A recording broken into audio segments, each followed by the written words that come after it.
Hi hello welcome back to Sudhi's kitchen. இன்றைக்கி நம்ம பார்க்க போகிறது ஒரு சூப்பரான vlog தான். ஸோ காலையில் அதுவும் ஃப்ரைடே ஆச்சுனாலே நமக்கு என்ன பிரச்சனைனா காலையில் வேகமாக எந்திரிக்கணும், வேலையெல்லாம் முடிக்கணும், சாமி கும்பிடணும், இந்த மாதிரிலாம் ஓடிட்டுருக்கும். ஸோ இன்றைக்கி ஃப்ரைடே vlog தான் பார்க்க போகிறோம். ஸோ காலையில் எந்திரிச்சதுலேருந்து என்ன சமைச்சோம், அதுவும் நிறைய ஹெல்த்தியான ரெசிபீஸ் நான் இதில் இன்க்ளூட் பண்ணியிருக்கேன். ஸோ ஃபஸ்ட்டு எந்திரிச்ச உடனே ஏதோ ஒரு ட்ரிங்க் நம்ம குடித்தா நமக்கு ரெஃப்ரெஷிங்காக இருக்கும், ப்ளஸ் நமக்கு இம்யூனிட்டி பூஸ்டிங்காக இருக்கணும் அப்படிங்கிறதுக்காக நான் இந்த ட்ரிங்க் ப்ரிப்பேர் பண்ணிகிட்ருக்கேன். என்ன அப்படின்னா நல்லா தண்ணி கொதிக்க விட்டுட்டு இதில் மஞ்சள், தட்டி வச்ச இஞ்சி, பெப்பர், அப்புறமா ஒரு சின்ன துண்டு பட்டை, அப்புறம் கிராம்பு, இதெல்லாம் போட்டு நல்லா கொதிக்க விடுங்க. ஸோ இதை கொதிக்கும் போதே அந்த ஆவி வரும் பார்த்தீங்களா, அதை கூட நீங்கள் நல்லா இன்ஹேல் பண்ணும்போது ரொம்ப நல்லா அந்த த்ரோட் ரொம்பவே நல்லா இருக்கிற மாதிரி ஒரு ஃபீல் ஆகும். ஸோ இது கொதிச்சதுக்கு அப்புறமா நான் இதில் நாட்டு சக்கரை சேர்க்குறேன். வேணும்னா நீங்கள் ஹனி கூட சேர்த்துக்கலாம்.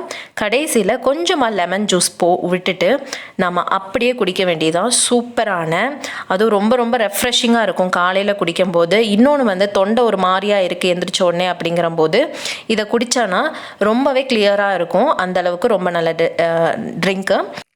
ஸோ இதில் மஞ்சள் சேர்த்துருக்கிறதுனால, மஞ்சளில் உங்களுக்கே தெரியும் நிறைய ஆன்டி ஆக்சிடென்ட் ப்ராப்பர்ட்டிஸ் இருக்குது. ஸோ அது நமக்கு ரொம்ப ஹெல்ப்ஃபுல்லாக இருக்கும். ஸோ காலையில் வெள்ளிக்கிழமை பிரசாதத்துக்காக ரெடி பண்ணிகிட்ருக்கோம். ஸோ கொஞ்சமாக வெல்லம் நான் ஏற்கனவே காய்ச்சி வச்ச வெல்லம் இருந்தது, அதில் கொஞ்சமாக தேங்காய் துருவல் சேர்த்தாச்சு. ஸோ இது நார்மலாக நீங்கள் பண்ணுற பூரணம் தான். இதை ஸ்பெஷலாக எதுவும் பண்ணுறதில்ல. பட் மாவு மட்டும் கொஞ்சம் ஸ்பெஷலான மாவு மட்டும் பிசையலாம், ரொம்ப ஹெல்த்தியாக பண்ணணும் அப்படின்னு நினைக்கிறதுனால நம்ம இந்த மாதிரி பண்ணுறோம். ஸோ இங்கே நான் உடச்ச கடலை பார்த்தீங்களா, அதை நீங்கள் நல்லா பொடி பண்ணி இதில் சேர்த்துக்கலாம். ஸோ நல்லா கட்டியாயிடும். ப்ளஸ் பூரணம் நமக்கு ரெடி ஆகிடுச்சு. அவ்வளோதான். இதை கொஞ்சம் நேரம் நம்ம அப்படியே கொஞ்சம் நேரம் ஆற விட்டுட்டோம் அப்படின்னா நம்ம அதுக்குள்ளே மேல் மாவு பிசைஞ்சு ரெடி பண்ணிடலாம். ஸோ என்ன பண்ண போகிறோம் அப்படின்னா ஒரு கொழுக்கட்டை பண்ண போகிறோம். அதுவும் கோதுமை மாவில் ஒரு கொழுக்கட்டை பண்ண போகிறோம். ஸோ அதுதான் எப்படி பண்ணலான்னு பார்க்கலாம். ஸோ நார்மலாக கோதுமை மாவு வச்சு நம்ம நிறைய ரெசிபிஸ் பண்ணுவோம், இடியாப்பம், புட்டு, இதெல்லாம் ட்ரை பண்ணியிருப்போம். ஸோ இதை நம்ம டிஃப்ரெண்ட்டான ஒரு கொழுக்கட்டைன்னு சொல்லலாம். ஏன் அப்படின்னா இதில் நான் கொஞ்சமாக பீட்ரூட், அதாவது ஒரு பீட்ரூட் எடுத்து நல்லா அதை ஜூஸ் பண்ணி வச்சுருக்கேன். அந்த எக்ஸ்ட்ராக்ட் மட்டும் எடுத்து வச்சுருக்கேன், அதையும் சேர்த்து பிசைய போகிறேன். பட் நீங்கள் இந்த மாதிரி நீங்கள் பீட்ரூட் எடுத்துக்கும் போது அந்த பீட்ரூட்டுடைய ஸ்மெல்லே வராதுங்க. அந்த அளவுக்கு பர்ஃபெக்டாக இருந்தது. கொழுக்கட்டை பண்ணி சாப்பிடும்போது நார்மலாக நம்ம பண்ணுற கொழுக்கட்டை மாதிரி தான் இருந்தது, ரொம்ப நல்லா இருந்தது. இதை சும்மா அப்படியே உருட்டிட்டு உள்ளே ஸ்டஃபிங்கை வச்சு நம்ம அப்படியே மூடி ஸ்டீம் பண்ணி எடுக்க போகிறோம். ரொம்ப ஈஸியான மெத்தட் தான். இன்னொன்று, பார்க்குறதுக்கு ரொம்ப கலர்ஃபுல்லாக இருக்கும். நமக்குலாம் இந்த மாதிரி கலர்ஸ் பார்க்கும்போது ரொம்பவே பிடிக்கும். ஸோ அதுவும் கேர்ள்ஸுக்கு பர்டிகுலராக இந்த பிங்க் கலர், ரெட் கலர்லாம் பார்க்கும்போது ரொம்ப பிடிக்கும். ஸோ அந்த மாதிரி கலரில் நம்ம வேக வச்சு எடுக்கும்போது குழந்தைங்களும் டிஃப்ரெண்ட்டாக இருக்குது அப்படிங்கிறத சாப்பிடுவாங்க. ஸோ அதனால் நான் இந்த மாதிரி ட்ரை பண்ணியிருக்கேன். ஸோ இதே மாதிரி நீங்கள் மேல் மாவோட எது வேணால் ஆட் பண்ணிக்கலாம், கேரட் ஜூஸ் இந்த மாதிரி எதுவும் ஆட் பண்ணிவிட்டு நீங்கள் அந்த கலருக்கு இன்ஃப்யூஸ் பண்ணிக்கலாம். ஸோ இதை நம்ம ஸ்டீம் பண்ணி எடுத்து வச்சிடலாம். ஸோ ஸ்டீம் பண்ணதுக்கப்புறம் பாருங்கள், செம்மையாக இருக்குங்க. கலர் பார்க்கவே ரொம்ப நல்லா இருந்தது உண்மையிலுமே. அவ்வளோதான். இந்த கொழுக்கட்டையை பார்க்கும்போதே ரொம்ப நல்லா இருக்குது, சாப்பிட்றதுக்கும் அந்த அளவுக்கு நல்லா இருந்தது. நல்லா சாஃப்டாக இருந்தது. கோதுமை மாவு நம்ம கொஞ்ச நேரத்தில் அப்படியே இருக்கும்னு சொல்லுவாங்க, பட் இது ரொம்பவே நல்லா இருந்தது. இதை பிரசாதத்துக்காக நம்ம ரெடி பண்ணி வச்சுருக்கோம், அதனால் இப்போ சாப்பிட வேணாம், அப்புறமா சாப்பிட்லாம். அதுக்கப்புறம் நான் இட்லி தான் பண்ணுற பிளான். பட் ரெகுலராக இட்லி பண்ணும்போது குழந்தைங்களுக்கும் இட்லியா, ஒரே மாதிரி இட்லியா அப்படின்னு கேட்பாங்க. ஸோ அதனால் கொத்தமல்லி இட்லி பண்ணலாம் அப்படின்னு சொல்லிட்டு கொஞ்சமாக தேங்காய், கொத்தமல்லி, அப்புறமா 2 பச்சை மிளகா, கொஞ்சம் வேணும்னா இஞ்சி கூட சேர்த்துக்கலாம். ஸோ இதை நல்லா தண்ணி விடாமல் அரைக்கணுங்க. கொஞ்சோட தண்ணி விட்டால் போதும். ஏன் அப்படின்னா ரொம்ப தண்ணி ஆகிடும், அப்புறம் தோசைக்கு தான் உங்களால் இது பண்ண முடியும். ஸோ இதை கொஞ்சமாக தண்ணி விட்டு நம்ம அரைச்சி இதோட இந்த இட்லி மாவோட சேர்த்து நல்லா கலந்து விட்டாச்சு.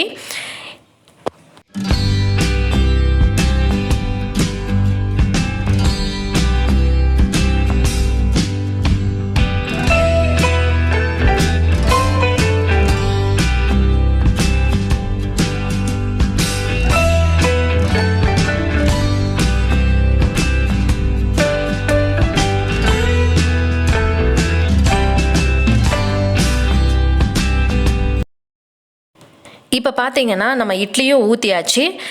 இதை வேக வச்சு எடுத்தானா நம்மளுடைய இட்லி சூப்பரான கொத்தமல்லி இட்லி ரெடி ஆகிடுங்க. ஸோ இதுவும் நல்ல கலர்ஃபுல்லாக இருக்குது பாருங்கள். இன்றைக்கி பார்த்தீங்க அப்படின்னா பிங்க் கலர், க்ரீன் கலர்னு எல்லா கலர்லேயும் ஒவ்வொரு விதமான டிஷ்ஷு பண்ணிகிட்ருக்கோம். ஸோ அடுத்து வந்து ஒரு இம்பார்ட்டண்டான டிப் என்ன அப்படின்னா, நீங்கள் தண்ணி வந்து ஒரு ஜக்கில் எப்பயுமே பிடிச்சிருங்க. அப்போ வந்து அதில் வந்து கொஞ்சமாக வந்து லெமன் ப்ளஸ் புதினா இதை நல்லா போட்டுட்டு நீங்கள் ஒரு ½ வந்து விட்டிங்க அப்படின்னா அதனுடைய ஸ்மெல் வந்து சூப்பராக இருக்கும். ப்ளஸ் இது வந்து நல்லா வந்து டீடாக்சிஃபை பண்ணும் நம்மளுடைய உடம்பை வந்து. அதனால் இந்த மாதிரி பிடிச்சி வச்சுருங்க. இதை ஒரு தடவை போட்டால் போதும். நீங்கள் எப்பப்போ தண்ணி காலி ஆகுதோ அப்போ வந்து தண்ணியை மட்டும் ரீஃபில் பண்ணிக்கோங்க. இது ஒரு நாள் ஃபுல்லாகவுமே அந்த லெமனும் சரி அந்த புதினாவும் சரி அப்படியே இருக்கும். ரொம்ப நல்லாயிருக்கும். குடிக்கும் போதெல்லாம் அந்த புதினா லெமனுடைய ஸ்மெல் வரும். ஓகே, அடுத்து வந்து என்ன அப்படின்னா இட்லி ரெடி ஆகிடுச்சு. அவ்வளோதான். பாருங்கள், இதை வந்து தேங்காய் சட்னி தக்காளி சட்னியோட சர்வ் பண்ணிடலாம். அடுத்து என்ன பண்ணுறதா பிளான் அப்படின்னு பார்க்குறீங்களா? ஒன்றும் இல்லைங்க, ஹேர் பேக் பண்ணுறதுக்கு தான். ஸோ நிறைய ஹேர் ஸ்ப்ளிட்ஸ் இருந்துச்சு அப்படின்னா இந்த மாதிரி ஹேர் பேக் ரெடி பண்ணலாம். ஸோ இதில் வந்து கொஞ்சம் சின்ன வெங்காயம், அப்புறம் செம்பருத்தி பூ, செம்பருத்தி இலை, அப்புறமா வேணும்னா நீங்கள் வெந்தயம் சேர்த்துக்கலாம். அப்புறம் நான் கருவேப்பிலை சேர்த்துருக்கேன், அப்புறம் கத்தாழை சேர்த்துருக்கேன். இது எல்லாத்தையும் நல்லா அரைச்சிட்டு வந்தாச்சு. இதை வந்து முடியோட நுனி வரைக்கும் நீங்கள் அப்ளை பண்ணணும். பண்ணிங்கன்னா ரொம்பவே நல்லா இருக்குங்க. இதை ஒரு ½ வச்சுட்டு நீங்கள் வாஷ் பண்ணிட்டீங்க அப்படின்னா முடி சூப்பராக இருக்கும். இது வந்து அடுத்து பூஜைக்கு ரெடி பண்ண வேண்டியதான். எல்லாம் குளிச்சாச்சு, சாப்பிட்டாச்சு, எல்லாமே பண்ணதுக்கப்புறமா குழந்தைங்க சாப்பிட்டாச்சு. இப்போ வந்து நம்ம வந்து பூஜை பண்ணிவிட்டு அதுக்கப்புறமா சாப்பிட்லாம். ஸோ அவ்வளோதான், நம்மளுடைய உருளியும் ரெடி ஆகிடுச்சு. ஸோ இந்த உருளி வந்து நானே பண்ணது. அந்த பழைய மண்பானை பாத்திரம் இருந்தது பார்த்திங்களா, அதை நான் அப்படியே கன்வெர்ட் பண்ணியிருக்கேன். ஸோ எப்பயுமே குழந்தைங்களை வந்து சாமி கும்பிட வைங்க, அது ரொம்பவே நல்லதுன்னு சொல்லுவாங்க. அதுவும் வீட்டில் பெண் குழந்தைங்க இருந்தாங்க அப்படின்னா கண்டிப்பாக அவங்கள விளக்கேற்ற வைங்க. அது அவங்களுக்கு மூஞ்சிக்கு வந்து நிறைய பொலிவு கொடுக்கும் அப்படின்னு நான் கேள்விப்பட்டிருக்கேன். ஸோ அதை ட்ரை பண்ணி பாருங்கள். பட்டையும் தீட்டியாச்சு சார். ஸோ இவர் மட்டும் சாமி கும்பிடும்போது டிஃப்ரெண்ட்டாக சாமி கும்பிடுவார். அப்படியே கண்ணை மூடி ரொம்ப இறுக்கமாக வச்சுக்கிட்டு ரொம்ப ஃபீல் பண்ணிலாம் சாமி கும்பிடுவார். அப்புறம் மதியம் லஞ்ச் ரெடி பண்ணிடலாம். ஸோ மதியம் லஞ்ச் ரெடி பண்ணிட்டோன்னா நம்ம வேலையை பார்க்க ஆரம்பிச்சிடலாம். ஸோ இதுக்கு வந்து நெல்லிக்காய் சாம்பார் வைக்கலாம் அப்படின்னு ஒரு இதில் வந்து நான் துவரம்பருப்பு, அப்புறம் ஒரு 5 நெல்லிக்காய், மஞ்சப்பொடி, பெருங்காயம் இதெல்லாம் சேர்த்து நான் வேக வச்சிடுறேன். ஸோ இதை வெந்ததுக்கப்புறமா நம்ம வந்து இதுக்கான பொடியை அரைச்சிட்டு இதோட சேர்க்க வேண்டியதான். ரொம்ப சிம்பிளான சாம்பார்னு சொல்லலாம், பட் ரொம்பவே டேஸ்டியாக இருக்கும். இப்போ வந்து சேனக்கிழங்கு இருக்குது. சேனக்கிழங்கை வந்து நான் இன்றைக்கி ஃப்ரை பண்ணலாம், அதாவது 65 மாதிரி ஃப்ரை பண்ணலாம் அப்படிங்கிற ஒரு இதில் வந்து நான் நறுக்கி வச்சுருக்கேன். அதை வந்து நான் புளி தண்ணியில் போட்டுடுறேன். ஏன் அப்படின்னா உங்களுக்கே தெரியும் இந்த கிழங்கு வகையெல்லாம் கொஞ்சம் அரிப்பு இருக்கும் பார்த்தீங்களா, அதனால் நான் வந்து புளி தண்ணியில் வந்து நான் வேக வச்சுட்டேன் அப்படின்னா அந்த கொஞ்சம் அரிப்பு வந்து அந்த தன்மை வந்து போயிடும். அதனால் நான் வேக வச்சிட்ருக்கேன். ஸோ இந்த சைடில் வந்து நம்ம மசாலா ரெடி பண்ணிடலாம். ஒன்றும் இல்லை, 1 டேபிள் ஸ்பூன் அளவுக்கு கொத்தமல்லி, அரை டீஸ்பூன் அளவுக்கு சீரகம், அரை டீஸ்பூன் அளவுக்கு மிளகு, 1/4 டீஸ்பூன் அளவுக்கு வெந்தயம், அப்புறம் 4-5 வரமிளகா. இது எல்லாத்தையும் நம்ம வந்து நல்லா வறுத்துக்கலாம். இப்போ 1 டீஸ்பூன் அளவுக்கு வந்து உளுத்தம்பருப்பும் கடலைப்பருப்பும் நல்லா வறுத்ததுக்கப்புறம் பெருங்காயம் போட்டுக்கோங்க. கட்டி பெருங்காயம் இருந்தால் கட்டி பெருங்காயம் போட்டுக்கோங்க. அப்புறமா வந்து கருவேப்பிலை, கொஞ்சமாக தேங்காய், இது எல்லாத்தையும் அரைச்சி மஞ்சள் போட்டு நல்லா வந்து பேஸ்ட்டாக ரெடி பண்ணி வச்சாச்சு. இப்போ இந்த நெல்லிக்காவும் வெந்துருச்சு பாருங்கள். இப்போ நெல்லிக்காய் வந்து அப்படியே எடுத்துடலாம், தனியாக எடுத்துடலாம், அந்தளவுக்கு வரும். ஸோ நான் இதில் வந்து ஒரு 2 நெல்லிக்காய் மட்டும் எடுத்துட்டு அதை வந்து நம்ம பேஸ்ட் பண்ணி வச்சுருக்கோம், சாம்பார் பொடி அரைச்சி வச்சுருக்கோம் பார்த்தீங்களா, அதோடு சேர்த்து அரைச்சிட போகிறேன். 1-2 அரைச்சிட போகிறேன். மற்ற நெல்லிக்காய் வந்து அப்படியே வந்து அந்த கொட்டையை மட்டும் நீக்கிட்டு நான் சாம்பாரில் போட போகிறேன். ஸோ இது ரொம்ப நல்லாயிருக்கும், டேஸ்ட்டு நல்லாயிருக்கும். இப்போ வந்து கொஞ்சமாக கடுகு, உளுத்தம்பருப்பு, சீரகம், வெந்தயம், கருவேப்பிலை, பெருங்காயம் எல்லாத்தையும் தாளித்ததுக்கப்புறமா ஒரு வெங்காயம் போட்டிருக்கேன். அப்புறம் 2 பச்சை மிளகாய், இது எல்லாத்தையும் போட்டுடலாம்.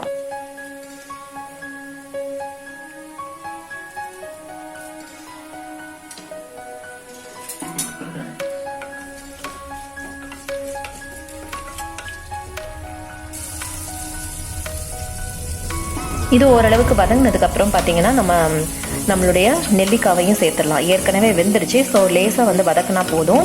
இதில் உப்பு, மஞ்சப்பொடி எல்லாத்தையும் சேர்த்துக்கலாம். இதில் கொஞ்சமாக புளி தண்ணி ஊற்றுறோம். ஏன் அப்படின்னா நெல்லிக்காயோட புளிப்பு அந்தளவுக்கு டாமினண்ட்டாக இருக்காது.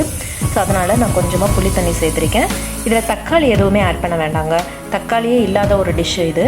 ரொம்ப நல்ல சாம்பாரும் கூட சொல்லலாம். டக்குன்னு வந்து ரெடி பண்ணிடலாம். இந்த மசாலா மட்டும் அரைச்சிட்டோன்னா டக்குன்னு ரெடி பண்ணிடலாம். ஸோ மசாலா போட்டாச்சு.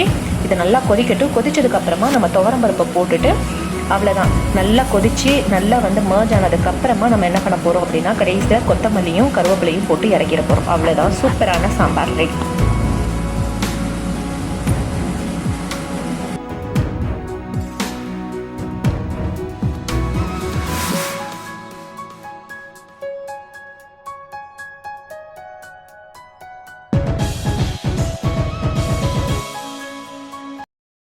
இப்போ பார்த்திங்க அப்படின்னா இந்த சேனக்கிழங்கில் வந்து நான் கொஞ்சமாக கார்ன்ஃப்ளவர், அப்புறம் சில்லி பவுடர், மல்லிப்பொடி, கரம் மசாலா, அப்புறமா கொஞ்சமாக உப்பு, இஞ்சி பூண்டு பேஸ்ட்டு எல்லாம் போட்டாச்சு.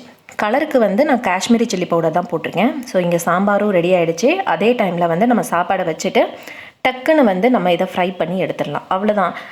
சைமல்டேனியஸாக வந்து நம்ம இதை காலையிலே ஊற வச்சுட்டோம் அப்படின்னா இந்த சேனக்கிழங்க நம்ம எப்போ சாப்பாடு வைக்கிறோமோ அந்த டைமில் வந்து நம்ம ஃப்ரை பண்ணி எடுத்துக்கலாம். ஸோ சாம்பாரும் காலையிலே வச்சிட்டோன்னா நமக்கு காலையிலேருந்து நம்ம வேறு வேலையை பார்க்கலாம். ஒர்க்கிங் விமன்லாம் அவங்கவுங்க வேலையை பார்க்க ஆரம்பிச்சிடலாம்.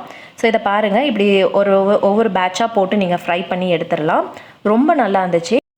உங்கள் எல்லாத்துக்குமே இந்த வீடியோவில் இன்க்ளூட் பண்ண ரெசிபிஸ் பிடிச்சிருக்குன்னு நம்புகிறேன். பிடிச்சிருந்தா என்னோட சேனலை சப்ஸ்கிரைப் பண்ணுங்கள், லைக் பண்ணுங்கள், ஷேர் பண்ணுங்கள். இன்னொரு சூப்பரான விலாகில் சந்திக்கலாம். இன்னொரு சூப்பரான விலாகில் வந்து நான் கிட்ஸ் கேமும் இன்க்ளூட் பண்ணுறேன். தேங்க்ஸ் ஃபார் வாட்சிங். பாய்.